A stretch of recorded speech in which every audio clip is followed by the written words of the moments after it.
Bonsoir à toutes et à tous. Merci pour votre présence cet après-midi. Merci pour les intervenants et puis pour les représentants des académies. On arrive au terme de cette demi-journée et nous pouvons tirer donc quelques conclusions, notamment sur l'importance qu'est l'école en termes de repérage et de prévention des violences sexuelles. Je tiens aussi également à remercier l'ensemble des partenaires, puisque l'action ne réside pas uniquement sur les personnels de l'éducation, mais aussi à travers les partenaires institutionnels et associatifs. D'ailleurs, les interventions d'aujourd'hui étaient des regards croisés de l'ensemble des professionnels qui contribuent à la lutte contre les violences sexuelles intrafamiliales. Je retiens 4 points. Tout d'abord, l'ampleur du phénomène, d'abord sur la typologie des agresseurs, qui souvent sont du premier cercle des enfants, mais aussi sur la jeunesse des victimes.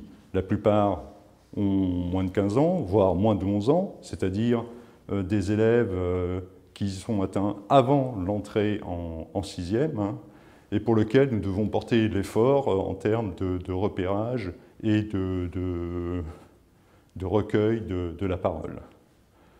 Pour cela, l'enseignant n'est pas seul, il bénéficie des personnels de santé, des personnels de l'action sociale, mais aussi de la hiérarchie, à travers l'IEN dans le premier degré et du principal ou du proviseur en établissement.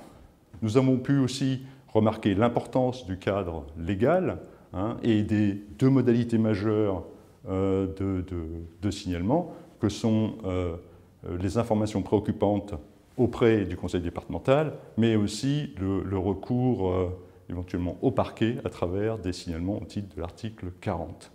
Et pour cela, donc, nous avons tout un microsystème qui aide à formaliser cet acte qui est vraiment majeur pour venir en aide aux enfants qui en sont victimes.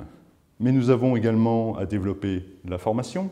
Alors formation des enseignants à travers le plan académique de formation et ses déclinaisons départementales, mais aussi la formation de nos élèves à travers l'éducation à la sexualité, qui non seulement s'adosse aux enseignements, mais en plus développe les compétences psychosociales des enfants pour mieux leur faire appréhender le phénomène.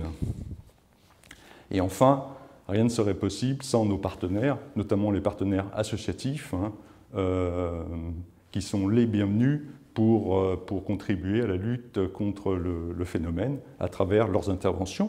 Alors, interventions qui doivent être préparées, bien évidemment, au préalable, et qui doivent donner lieu aussi à un bilan et une évaluation.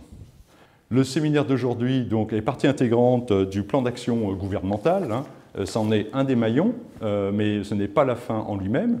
D'une part parce qu'il va connaître un prolongement à travers une action du PNF, le Plan national de formation, qui va décliner la thématique de l'éducation à la sexualité, et à travers un module spécifique sur les violences sexuelles et des ateliers dédiés au sujet, et qui permettront comme ça d'être repris et démultipliés en académie. Bien évidemment, la formation des personnels sera privilégiée, notamment les personnels de santé, médecins et infirmiers, aussi bien en prise de poste qu'en formation continue dans le cadre du développement professionnel continu, le DPC. Et puis, on est bien conscient qu'il faut de la ressource. Donc la ressource, elle passe via EduSchool sur des vadémécums. Donc 2 vadémécums sont disponibles depuis la fin du mois de septembre. L'un sur l'éducation à la sexualité dans le premier degré, avec des séquences pédagogiques adaptées. L'autre sur le second degré. Et puis, donc, va prochainement paraître un nouveau vadémécum, lui spécifiquement dédié aux violences sexuelles intrafamiliales. Au-delà, nous développons aussi quelques ressources pour la mallette des parents, pour sensibiliser les parents à la fois à l'éducation à la sexualité et surtout à la vigilance sur les violences sexuelles.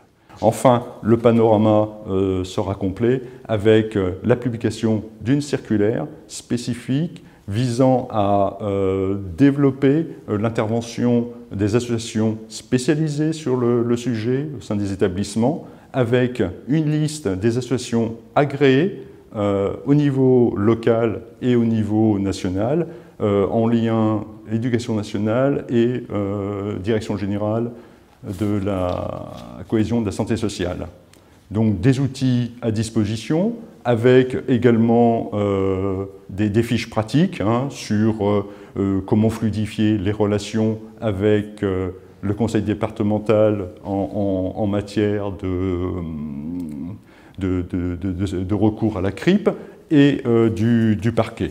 On voit les partenariats sont à l'embryon, mais ils vont être développés, notamment avec l'ARS également, et des structures de soins.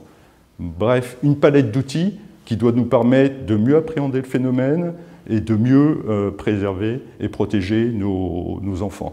Voilà. Donc aujourd'hui, vous êtes mobilisés, on sait qu'on peut compter sur vous et que la formation sera l'objet d'un regard attentif et d'une mise en œuvre vigilante sur l'ensemble de l'année. Et encore, merci à vous et à très bientôt.